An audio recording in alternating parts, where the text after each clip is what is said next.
Good afternoon, everyone. EagleX here, and I have this week in Digimon newsletter. This is like our 5th or 6th edition of this, and I really enjoy making this content. If you do enjoy this content, please leave a like, comment, subscribe, and hit the notification bell so you get a notification when more of these videos come out. I want to be kind of changing up the structure for how I do these, and I kind of want to see what you guys think about, so feedback would really be appreciated for these. So first things first, I want to go ahead and announce, in case you guys don't know, X01 releases this week, January 21st. That should be on Wednesday. That's tomorrow, guys. So keep an eye out for boosters. I know I'm getting my LGS got their shipment in today, and they'll be sending out tomorrow for actual sale. So keep your eye out for it. You're not looking at just gift boxes anymore to get these singles for the product.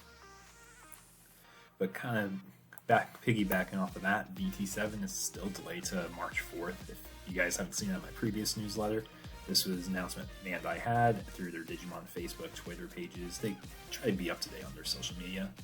So you have to wait until March 4th for BT7, but there have been some packs found at Targets lately.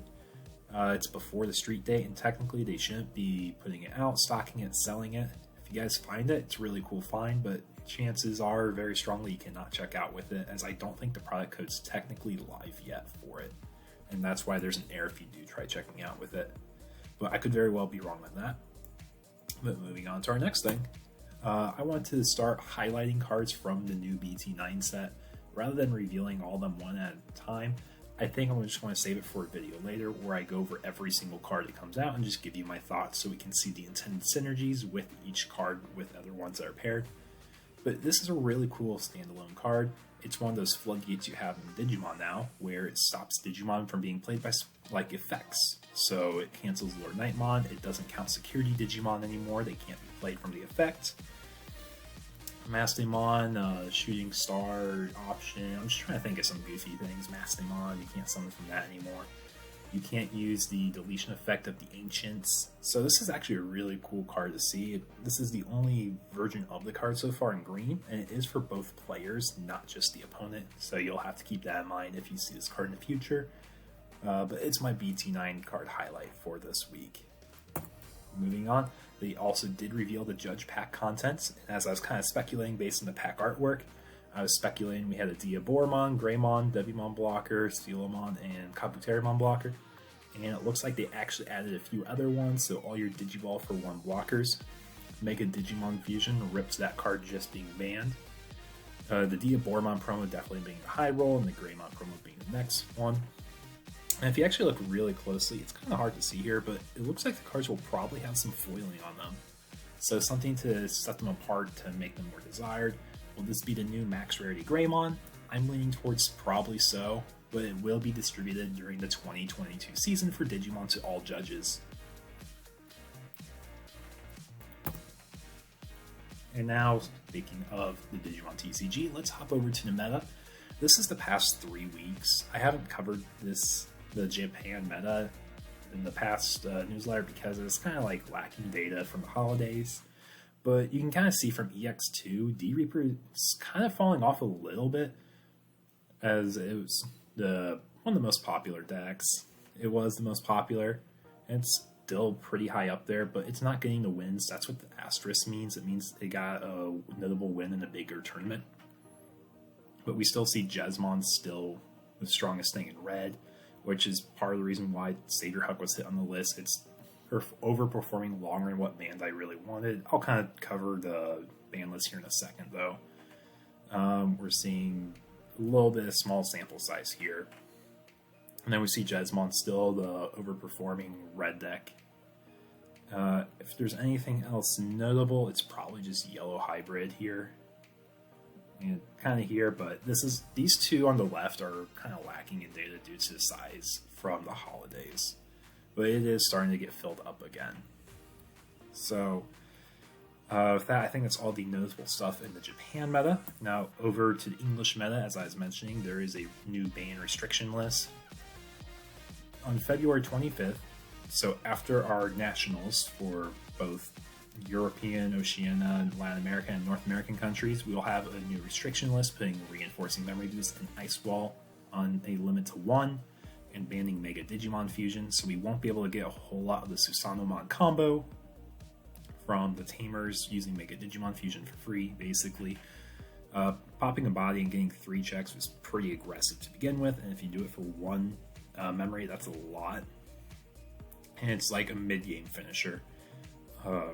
Overall thoughts though, I had a good hunch on a lot of these. If you saw my ban list video, I had 4 of these cards predicted. 3 of them I was really emphasizing, being Ice Wall, Mega Digimon Fusion, and Savior Huckmon.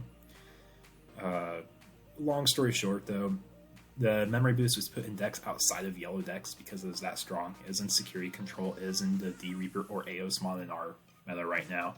Decks. You even built decks like Royal Knight Security Control, so you can put this in. You put this in Security Control Commandramon. Like, this card is just crazy to begin with. There's no reason that it should have been as strong as it was for the memory cost, at least. Ice Wall was a basically staple 4 of in all blue decks ever since its release. The argument was made: do you run 4 Hammer Spark, 4 Ice Wall, or do you do a mix of both? Well, the argument's going to be really easy, as you have 1 Ice Wall and 4 Hammer Spark probably now in all blue decks. Mega Digimon Fusion was a big limit in card design space, level 7s. It shouldn't be that cheap. The only thing that one of my friends mentioned, PokeGeek actually, it's like, it came out in the Omnimon set. It was obviously designed for the Omnimon cards, but now it's being abused outside of that. So it's kind of sad to see it go, but it makes a lot of sense right now. And then I was really big on Savior Huck getting restricted because, first of all, Jesmon overperformed for way too long. Second of all, this gives Red something they shouldn't have as easily as all the value in swing and restands. It's something that is more expensive in Red because they're doing big swings already. Then Eismon, 3 bodies on board, it hits a little fluke, hits purple. Just getting free level 4s is very strong, so that's basically the reasoning for why Bandai chose to restrict these at the BT8 pre-release. So these cards aren't dead as soon as we get them. We actually get to play the format with them, but then after that we will have a shortened format for them being at their Unleashed 4-ofs. So we talked a lot about ban lists and restrictions. I want to introduce a brand new segment in our newsletter. I want to open a mailbag segment. What this means is if any of you guys have questions, you have thoughts you want to ask me about, I would love to cover them here in my weekly newsletter videos. So go ahead and put a comment and title it Mailbag with a question for me, and I'll answer it during our next newsletter. And ideally, I want to be more interactive with you guys and build a community on my YouTube channel here. And now to wrap up our stuff, we want to talk about events that are happening soon in Digimon TCG. First, Nationals are coming up for Europe and Latin America. You have them on January 29th through 30th, and then for the Oceania and North American region, we have it February 5th through February 6th. So let's go ahead and see what these metas are. I'm very excited. EX1 will be legal, and I will be participating myself. I know a lot of my friends here in the Austin area are also participating, so for everyone who's playing, good luck. It'll be a lot of fun. But on top of big webcam events, we've also had a big in-person event announced. There's 2 dates. I only have the Arlington, Texas date put up there, 19th through 20th, I believe. A week later, yeah, I actually have it here. The week later, March 26th through 27th, is going to be the one in Miami, Florida, at Pro Play Games. So it's going to be very exciting. We have lots of cool stamped cards, lots of cool promos being reprinted, and it's very healthy for the game, in my opinion, to see all these promos reprinted, especially staples like Pulsemon, Diaboromon, Agumon being more accessible to players. Well, everyone, wrapping up our last event, Friday Night Locals at Dragon's Lair for all you guys in the Austin area. Can't wait to see you guys this Friday, and if you're going to be around Sunday as well, we have our locals at Juniors Comics. That being said, thank you very much for watching, and take care, y'all.